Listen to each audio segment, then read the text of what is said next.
Improved cook stoves introduced by Kenya's Clean Cooking Initiative use significantly less charcoal and firewood compared to traditional cook stoves.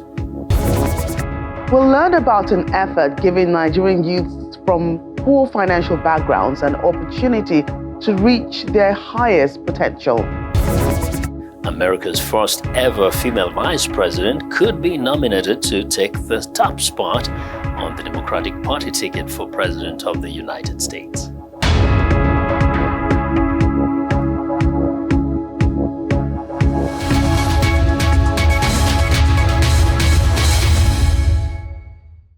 Hello, and thanks for tuning into the show that goes around the continent to bring you stories near and far. I'm Joke Rogers at Channels Television here in Lagos, and I'm joined by Vincent McCory from the Voice of America in Washington, D.C. Thanks, I'm Vincent McCory at the Voice of America. Happy to be with you again for another edition of Africa 54. Let's start off with the latest from Nigeria. Joke Rogers in Lagos brings you that story. One of the strengths of Africa is its people, and in this case, its youth. But harnessing the resource takes more than interest, but a calculated effort. Our next report takes a look at one of such interventions which seeks to take youths from poor financial backgrounds off the streets before their potentials are harvested by the wrong hands. Let's talk about the future of work. The jury's out on how and if technology will displace lots of jobs years from now. Let's talk about the youth of Africa, estimated to be over 400 million, with the continent believed to have the youngest population in the world and 70% of the population under the age of 30. And the future promises more youthquake. And then let's talk about the African youth and the challenge of combating poverty, which some have alleged is the single greatest motivation for social vices. But in Ikorodu, Lagos State, Nigeria's commercial nerve center, efforts are ongoing to change the narrative and to prepare a future planned on intentionality and strategy. The goal is to build a smartened culture that will rival the scam culture on the street. All right, because we don't just want to tell kids out there, don't do scam. We want to give them viable alternatives. We want to tell them that if you're smart, you skill, and you can define a credible future, we can connect you with opportunities. We can bring you into a community where you're able to assess mentoring and support. Nigeria's national chess champion, Tunde Onokoya, was a part of the program in its early days and still connects to it. One thing I've come to learn in this many years, of the work that we've been doing is that great things can go unnoticed for a long time. And that is why it's important for people like us to stand in those gaps, for the kids. He, together with his friends, carried a vision of motivating the youth. One thing I can tell you guys today is that know this today is always darkest before dawn. At the day when you are about to give up, if you can just try, and that 1 hour that sleep is calling you see, the difference between a B and a student is that extra 1 hour. So far, the effort is drawing the right attention, even from the Economic and Financial Crimes Commission, bank CEO, the Federal Ministry of Youths, as well as Lagos State government. My ACOM project is based on my Ikigai, meaning what I'm passionate about, what I love, and it is sound. Now, I love music, but beyond music in its whole generic form, I love the sound part of it, the art and the science of sound. And I want to harness the power of sound to tackle global issues around communications, meaning bridging communication gaps, health, that's mental therapy, and then immersive sound experience. I want to create my own sound systems. Come 2025, some of them will be traveling to the United States and be visiting NASA. They are very excited and their expectations are high, knowing that their dreams, despite their background, are within reach. And joining us to discuss aid for highly qualified Nigerian students is founder Smarten House Africa, Johnson Abali. You're welcome to Africa 54. Thank you very much. It's a pleasure to be here. Yeah, right. So first of all, tell us, the brain, why, such an interest. I know a lot of people, talk about, taking children off the streets. We see it done, by governments and individuals in the northern area. We see projects like Slum for Schools, here in the southwest Lagos especially, people playing chess, taking people off the streets. But this is different. Why this? Yeah, the Smarten House is designed to be able to address a very small crack in the system. The people who get out of high school and before they get into high institutions, we call that a gap year. And we realize that that is a period where a lot of our young people pick up vices, lose manners, and they lose it altogether. And a lot of young people are falling through the cracks. So we realize that there was this data that says over 24 million young people get out of high school and make it up to the university. And then you ask, where are these kids? They're falling through the cracks. And what does that really mean? That's where you have all the issues of scam, drug abuse, and all the nonsense that has come to be developed in society. A lot of these young people, especially those who have shown a lot of intellectual promise, but they are from very poor backgrounds, they don't have the resources to be able to take the dreams to the next level. And so we started out the Smarten House, and this was triggered in 2020 during the shutdown period of COVID. And we did a virtual school where we had over 4,000 young people from public schools, and then we narrowed that down to 200 of the very brightest among them. We noticed that the very smart ones who come out of public schools have the economic incentive to want to go into crime. And when they do go into crime, their impact on the entire scam landscape is 100 times more than the run-on-the-mill, the regular kid who just wants to do Yahoo. You get, because these kids are smart, they're intelligent, they know how to use technology, they are the one who really leave the devastating impact. So we are thinking, how do we capture them early enough before they get hooked in what we call the HKs, the House of Kingdoms on the street? And so we started that program, and it's been amazing, and the results that we've seen so far. Right, and in this amazing results you've seen, tell us some of those success stories. All right. First, we've been able to identify a pool of young people who, if we had not come in, of course, would have gone into scams. Some have dabbled, obviously. And I'll tell you stories of a couple of young people. Before we started Smarten House, we used to be called the Successor Generation Community. That started in 2015. I got into Ikorodu, and I started to identify a whole lot of young people who were, just on the street, who needed support and all of that. And we sort of started to give that kind of help. And out of that story, we had people like the Tunde Onokoya, who now has started the Chess in the Slum Africa Foundation, and is doing an incredible work. Only last month, he attempted a Guinness World Record for longest chess time played in Times Square. We had people like Otito Nwachukwu, who has now gone to start Mastermind Creatives. Is an amazing guy in the creative sector. We have M2B, we have Peter Davids, who have gone into entertainment, and we have Peace Mikes, who now is an MC. We now have Iram Israel, who now works for a very popular radio station in Unilag. It warms our hearts to see that what we have done with this kids, and most of them are for public schools. We met them in Ikorodu, and we have shown that this can work. All right, so we have been able to prove the concept that if you give these smart kids an opportunity to thrive, they will thrive, they do the right thing, they make us proud. Right, and it must come with a lot of, finances, to support this. So who bears it if they're from poor backgrounds, certainly don't have any money to give? The first 7 years of this, I bootstrapped this by myself.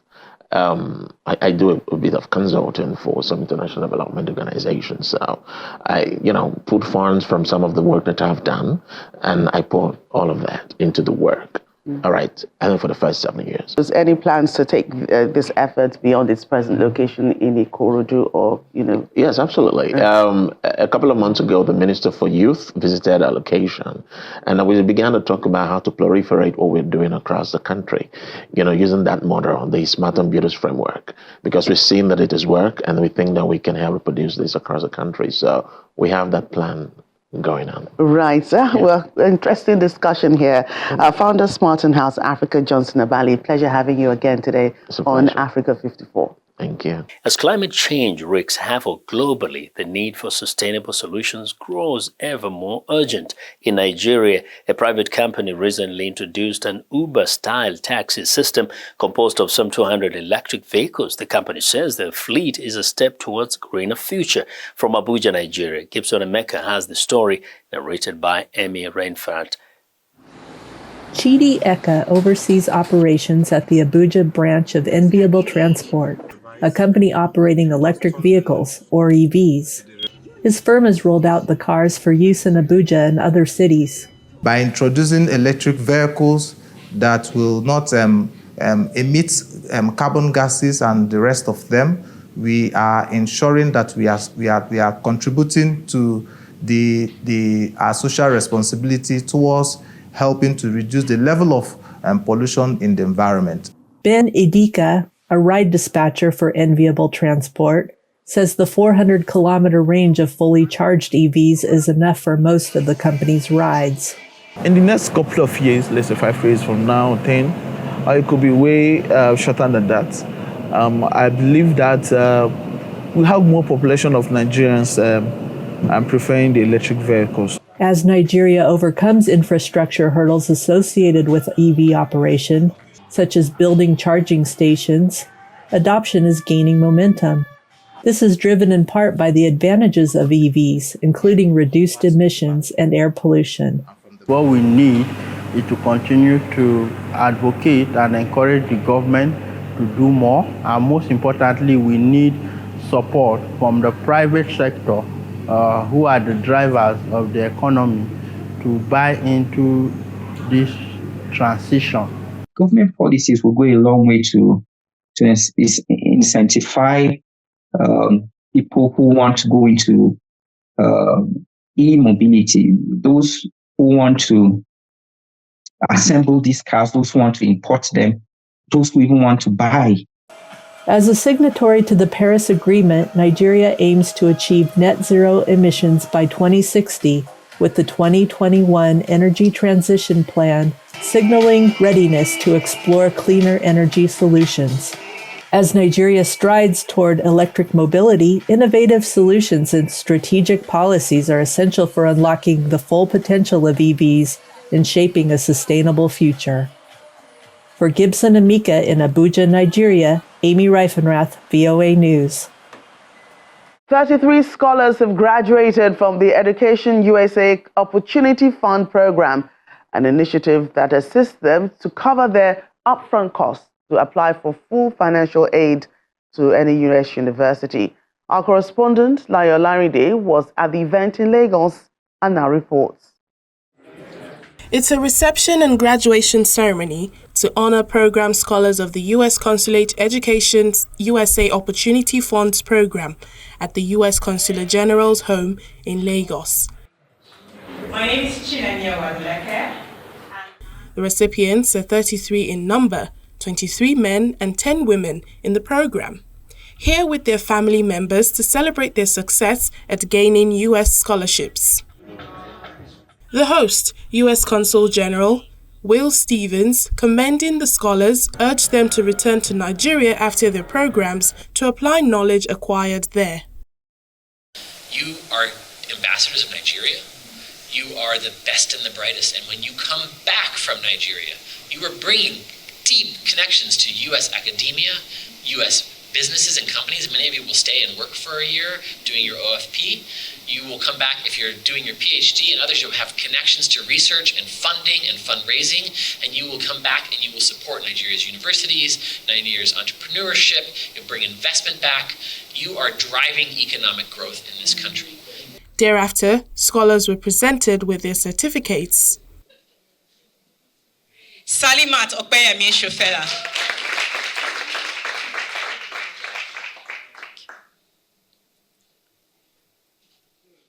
The scholars and parents share their journey to success and gratitude to the organizers of the program. Of all the scholarship I got this year was over $300,000 US. I just want to say nothing is unachievable. Just pray and look in the right direction. To be honest, I feel like information is the key. I'm really grateful to God for this opportunity. I'm grateful to Education USA. I grew up in a phase where females are not really that present in the tech world, and I realized that females can actually contribute to the development of our country, to technology, and can help even in our communities. Through the Opportunity Funds program, these students now have admission and full scholarships to cover their bachelor's, master's, or doctoral degrees in top U.S. universities and colleges, 10 of them undergraduate and 23 graduate programs. Layo Olarinde, Channels Television News. It's time for a short break. As we do, remind you to visit our website, channelstv.com, for news and programming around the clock. You can also find us at youtube.com/channelsweb. And still to come, meet the teams from 2 secondary schools in Lagos State set to compete in this year's World Robot Olympiad.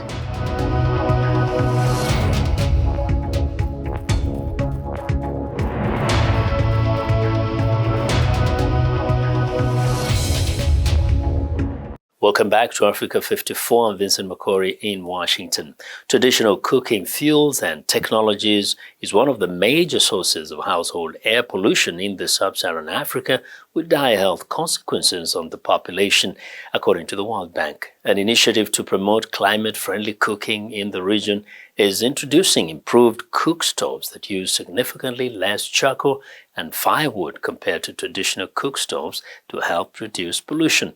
Juma Majanga reports from Nakuru, Kenya.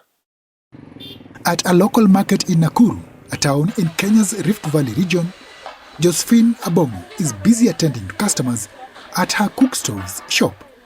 Abongo produces and sells clay-molded energy-saving stoves that she says are a great improvement to the open-fire cooking technology used in most rural homes in Kenya.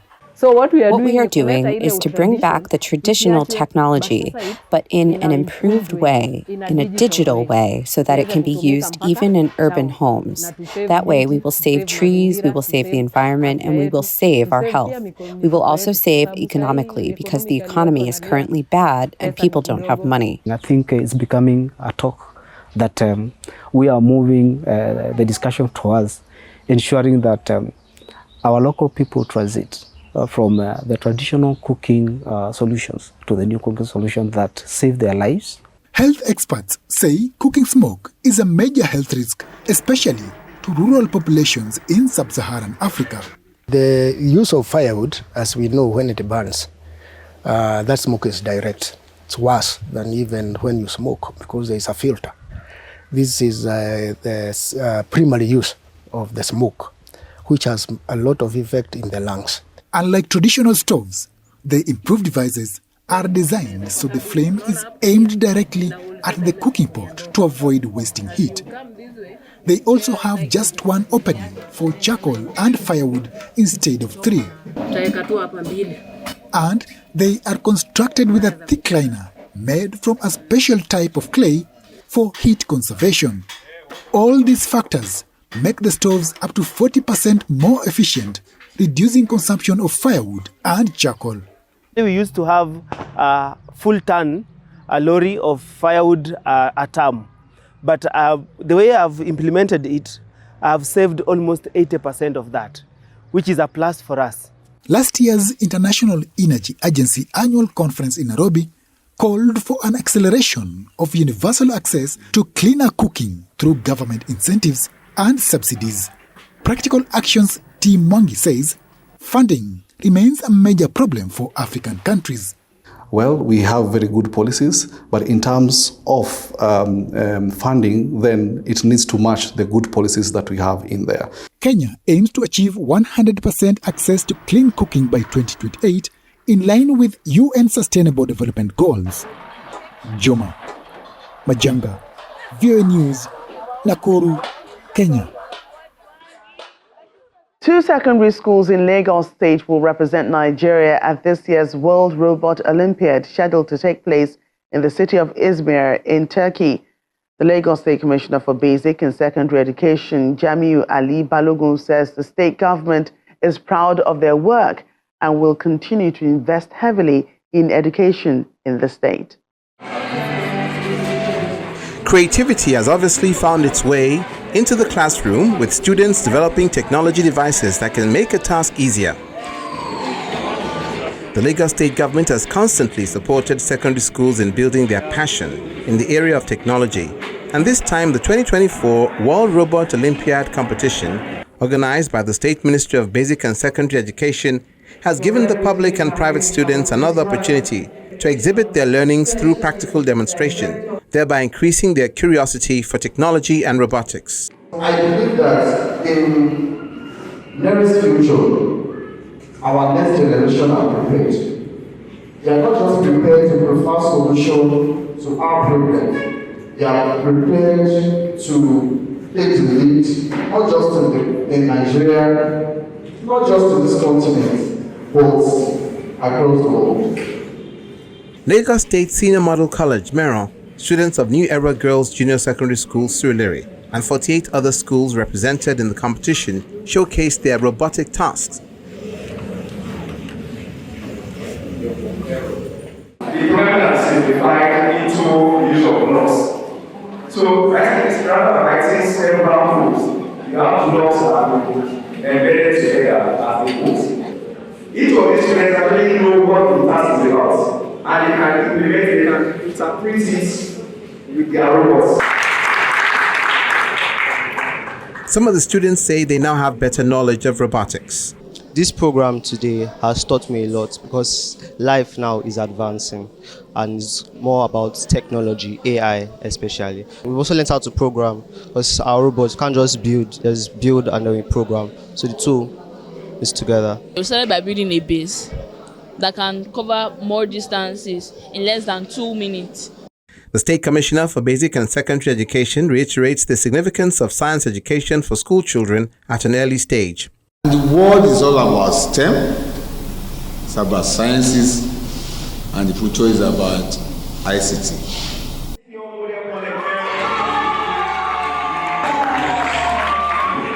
And the winners of the 2024 Robot Olympiad are Lagos State Senior Model College, Mero, and students of New Era Girls Junior Secondary School, Surulere, for their technology-driven creative work, which grants them an automatic ticket to represent Nigeria at the World Robot Olympiad scheduled in Turkey in November. Kamala Harris, America's first ever female vice president, could be nominated to take the top spot on the Democratic Party ticket for President of the United States. Senior Washington correspondent Caroline Presutti looks back at her roots and her past 4 years in office. Please raise your right hand and repeat. A history-making moment in the United States in 2021. So help me God. As former Senator Kamala Harris became the nation's first female vice president. It is my honor to be here, to stand on the shoulders of those who came before. Harris is also the first Black American and Indian American to serve in the nation's second highest job. She's broken so many glass ceilings for so many women. The daughter of an Indian mother and a Jamaican father, Harris was born in Oakland, California. A mural of her appears at the school she was bused to as a child, as part of racial integration efforts. A graduate of Howard University, Harris became the first female district attorney in San Francisco in 2004. And then in 2011, the first Black woman to serve as California's Attorney General. During her years as vice president, Harris has been vocal about the U.S. Supreme Court's overturning of Roe v. Wade, a 1973 decision that had made abortion legal nationwide. During his term, former President Donald Trump appointed 3 conservative justices to the High Court. He uses the word proudly, takes credit for overturning Roe. So make no mistake, if Trump gets the chance, he will sign a national abortion ban to outlaw abortion in every single state. The vice president also applauds continuation of the Affordable Care Act and the reduced price of insulin achieved by the Biden administration.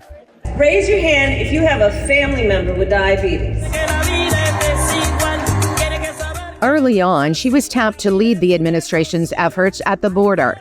But the Biden campaign ended up on defense, with immigration a key issue in the 2024 election. Now, undocumented spouses of American citizens who have been in the country for 10 or more years can stay in the country while they apply for a green card. Speaking to pro-immigrant groups like the Asian American, Native Hawaiian, and Pacific Islanders, she quickly turns the focus to Donald Trump's words. That someone who vilifies immigrants, who promotes xenophobia, someone who stokes hate, should never again have the chance to stand behind a microphone and the seal of the President of the United Harris has become more present at rallies like these on the campaign trail after President Joe Biden's stumbling performance in the June debate with former President Donald Trump. We beat Trump once and we're going to beat him again, period. With President Biden's withdrawal from the race, if Harris is nominated, she would again make history as the first Black and Indian American woman to run for the nation's highest office. God bless you and God bless the United States of America. Carolyn Presutti, VOA News.